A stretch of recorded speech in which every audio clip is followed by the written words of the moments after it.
আন্তর্জাতিক ক্রিকেটকে বিদায় জানিয়ে দিয়েছে আগেই। ঘরোয়া ক্রিকেট খেলা চালিয়ে গেলেও ডিপিএল চলাকালীন হার্ট অ্যাটাক করা অর্ধেক মৌসুম খেলা হয়নি তামিম ইকবালের।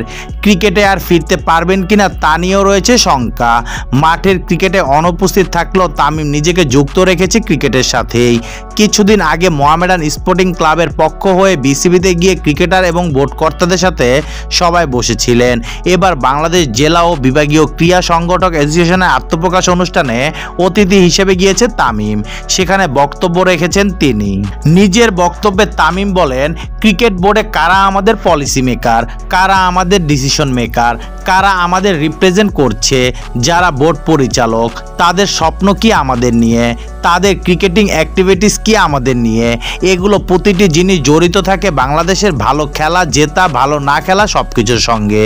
তামিম আরও বলেন, আমি ছোট হয়ে আপনাদের একটা জিনিস অনুরোধ করব, যারা যোগ্য ক্রিকেট বোর্ডকে প্রতিনিধিত্ব করার জন্য জেলা থেকে হোক বা বিভাগীয় থেকে হোক, যাদের বেসিক ক্রিকেটীয় আইডিয়া আছে, যাদের একটা স্বপ্ন আছে যা আমি বাংলাদেশ ক্রিকেটকে এই জায়গায় নিয়ে যেতে চাই, আমি অনুরোধ করব তাদেরকেই নির্বাচিত করুন।